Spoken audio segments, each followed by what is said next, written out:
প্রত্যেক জাতির মধ্যে এক সমান সমান তার মর্যাদা থাকতো, কোনো ধরনের বৈষম্য হইতো না।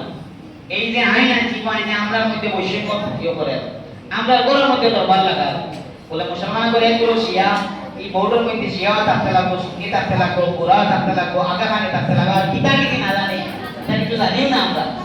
মতলব হইলো একটা বলে ব্রিটিশের ভারত সাইডা যাওয়ার সময় হিন্দু মুসলমানের একটা ডিভাইড রুল আর পলিসি বলিয়া গেছিল।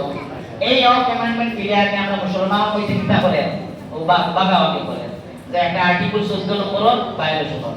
এক নম্বর ডিভাইড, আর এক নম্বর ডিভাইডর কিটা হিন্দুর লগে আমরা একটা লড়াই লাগাই। হিন্দু ভাই হলে মনে কথা এখন তোমাদের বড় আরামে আসো, খুব মজা হয়। কয়দিন ধরে সাইন্সের সময় বাড়িয়ে গেছিলাম বুঝতে না। যাও এই অফ কমান্ডমেন্ট বিলের বাক্কা বয়টা সংবিধানের রুলস রেখা করে ভায়োলেট করে, এটা সম্পূর্ণ হারাম। কারণ সংবিধানের কাছে তারা মাপ চাইতে লাগে। এই বিলটা তো নিতে লাগবে ফিরাইয়া, কিন্তু নিজে হইতো না। সংবিধানের কাছে তাই কত বড় একটা ইয়ে করছে, তাই নিগুল লাগি মাপ চাইতে লাগবে। সংবিধান সম্পূর্ণ ভারতবর্ষের জনগণের কাছে মাপ চাওয়া লাগবে। যেমন গেলাম ভারত সরকারের এই অ্যামেন্ডমেন্ট বিল কিতা করছে আর তার নিয়তটা কিতা আমরা পুরা করলাম। আরে দুই একটা কথা কই দেই, কারণ নিয়ত বড়বালা মুসলিম মহিলা আমরা আগে বাড়াইতাম।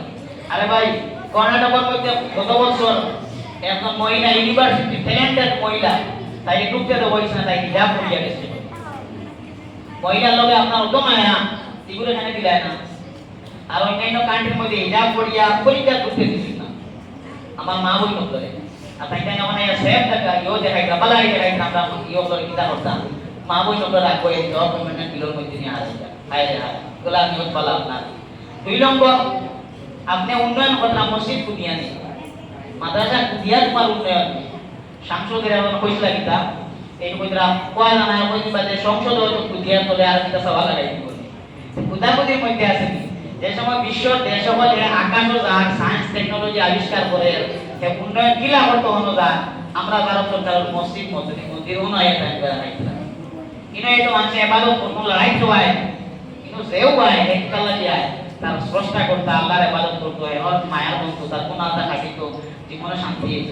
তাই আমরা ভারত সরকার তাই উন্নয়ন আর কোনো কারণ পাইছ না। তাই ও মন্দির পুরান মসজিদ বাঙ্গাল খানো মন্দির আছে ওখানে মসজিদ বানানি যায়, মসজিদে মন্দির বানানি যায়, মানে সবসময় হিন্দু মুসলিম লড়াই হতো ও অনুসার উন্নয়ন না বই সকলে তাই উন্নয়ন দিলাই থাকে। 4 নম্বর মাত্র যাই এক অফ বোর্ড যেগুলো বোর্ড এগুলো খারাপ আমি আগেও বলছি এগুলো খারাপ শুধু মুসলমানে চালায় না। এই বোর্ড যেগুলো সেন্ট্রাল অফ কাউন্সিল যেগুলো under the prime minister of India, ইন্ডিয়ার প্রধানমন্ত্রীর আন্ডার চলে। এগুলো দুইজন হাইকোর্ট বা সুপ্রিম কোর্টের উকিল থাকে।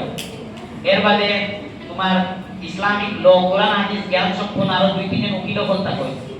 এর বাদে মুতাওয়াল্লি মানে জিম্মাদার যারা এই সম্পর্কে সেক্রেটারি প্রেসিডেন্ট ওকে ইনটাইন থাকবে সবে মিডিয়াকে আইব। কিন্তু তাই মিডিয়া যদি হয় কিন্তু তাইটা রইলা পাওয়া নাই ওই ভিতরে মসজিদের ভিতরে মানে ওই তাইটা নলা হবে। কিন্তু বর্তমান বিলাই ওলা করে দুইজন অমুসলিম তাহা বাইতো যাব। যেমন আইজ আমরা একটা টাইম সেটিং করলাম মসজিদে জোর নামাজ একটার সময় অমুসলিম মেম্বার তাই বলে দিনা খাইতে গো নামাজ গো 2:30টার সময় মানিয়ে নিব। এই যে বিল হারাল দুইজন ব্যক্তি দুইজন নন মুসলিম তার